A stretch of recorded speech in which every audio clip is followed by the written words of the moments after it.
que torturaron, a los criminales que atentaron contra la dignidad del pueblo boliviano. Bien, permítame, por favor, defensora, unos instantes. Vamos a ir hasta la Fiscalía Departamental de La Paz. Ahí está nuestra compañera Helen San Román. Recordemos que hoy se han procedido a la aprehensión de 2 exministros del gobierno de Áñez. Vamos contigo, Helen. ¿Qué está ocurriendo a esta hora de la noche? Por favor, buenas noches, bienvenida. ¿Cómo estás, Iván? Buenas noches a todo el país. Y efectivamente nos encontramos en la Fiscalía Departamental de La Paz, donde pues los ministros del gobierno de facto de Yanine Áñez pues han llegado aproximadamente a las 9 de la noche a la Fiscalía Departamental, precisamente para que ellos brinden sus declaraciones.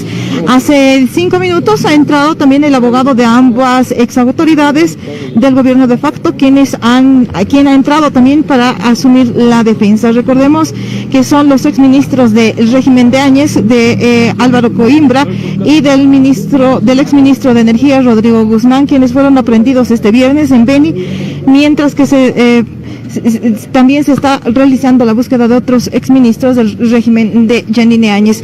Así también, Iván, decirte de que pues estos deben también declarar. Recordemos que ellos también han sido partícipes de la firma del decreto supremo 4078, donde las Fuerzas Armadas, la policía y las Fuerzas Armadas han salido a reprimir a la población. Producto de ello, se ha dejado 36 fallecidos en Secata y también en Sacaba. Además, han señalado que existían más de 500 heridos y más de 1000 aprehendidos durante los hechos luctuosos que se han suscitado en la gestión 2019. Este es el panorama que se está viviendo a esta hora de la noche en la Fiscalía Departamental de La Paz. Iván.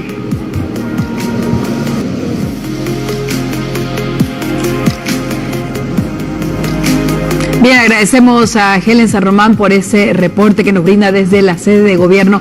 Nosotros continuamos en esta entrevista con la defensora del pueblo, Nadia Cruz. Defensora, también la saludo desde Santa Cruz. Sandra Elías, muy buenas noches. Estamos hablando acerca de este comunicado de Amparo Carvajal. Este comunicado que además, como decimos, ha sido rechazado y como hemos leído por las asambleas permanentes de derechos humanos de otros departamentos. En este caso, mi consulta, cuando una persona, en el caso a nivel nacional, ¿no es cierto?, como Amparo Carvajal, hace este comunicado o este tipo de comunicados, esto debería haber sido coordinado tal vez con las diferentes asambleas a nivel departamental. Y el otro caso es que entendemos que el cargo de ella habría fenecido hace 2 años, ¿no es cierto? ¿Qué sería lo correcto en este caso? Sandra, buenas noches. Miren, yo creo que se debe respetar la institucionalidad y la organización de las asambleas de derechos humanos en nuestro país.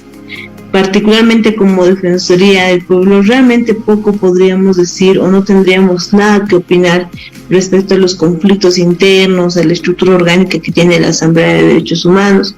Peor aún cuando, al menos durante el conflicto de octubre-noviembre del 2019, nosotros como Institución Nacional de Derechos Humanos, como defensoras y defensores de derechos humanos que somos parte de la Defensoría del Pueblo, nos encontramos solos.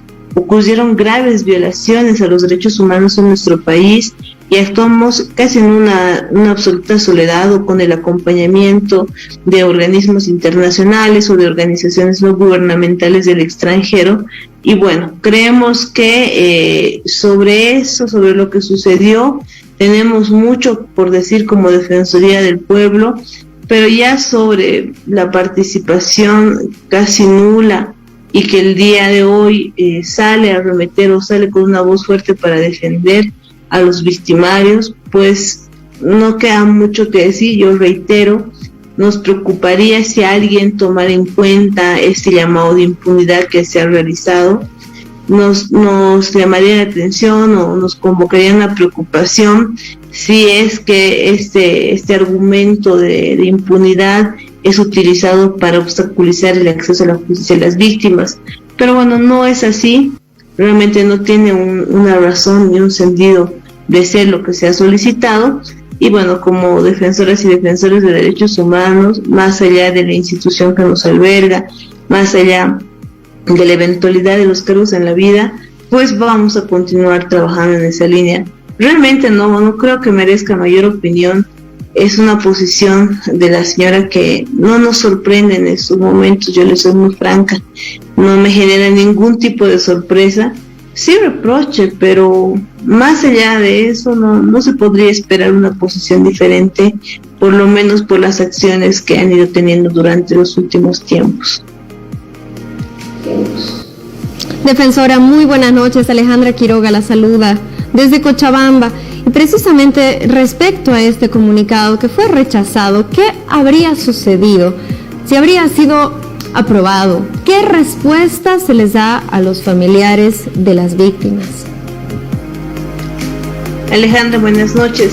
Yo reiterar, para nosotros el comunicado no nos sorprende, no tenemos ningún tipo de opinión respecto a las posiciones personales que no son conducentes o no condicen con una defensora o un defensor de derechos humanos. Y a las víctimas decirles que quien sigue fallándonos como pueblo es el sistema de justicia, es el Ministerio Público, es el órgano judicial. Por ello hoy se reciben aprehensiones en contra de esas exautoridades a más de un año, casi 2, de lo ocurrido en octubre-noviembre del año 2019, cuando deberían estar entregándonos sentencias, investigaciones ya concluidas. Solo eso. Bien, defensora, para cerrar esta charla con usted, esta entrevista,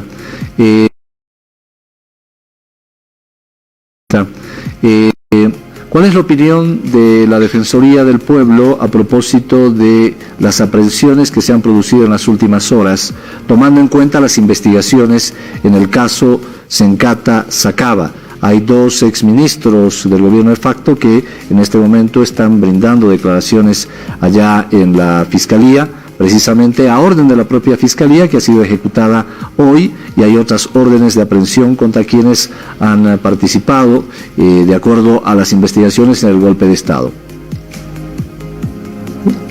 Gracias. Pues nos parecen pasos importantes a fin de poder esclarecer todo lo que sucedió en nuestro país entre septiembre, octubre, noviembre del año 2019. Sin embargo, sí exhortamos al Ministerio Público y al órgano judicial a que estas investigaciones o las órdenes por las cuales se ha convocado a estas personas a declarar en La Paz sea extendida justamente a los hechos de las masacres. Para la Defensoría del Pueblo queda muy claro que la responsabilidad en cuanto a la orden y la ejecución de las masacres y los asesinatos ocurridos en Bolivia vinieron de la señora Áñez y su gabinete, como ustedes bien señalaban, en la firma del decreto 4078 que autorizaba la intervención de las operaciones conjuntas, que ya señalaba una suerte de impunidad en el caso de las fuerzas militares ante afectaciones a derechos como el de la vida, y como sucedió finalmente.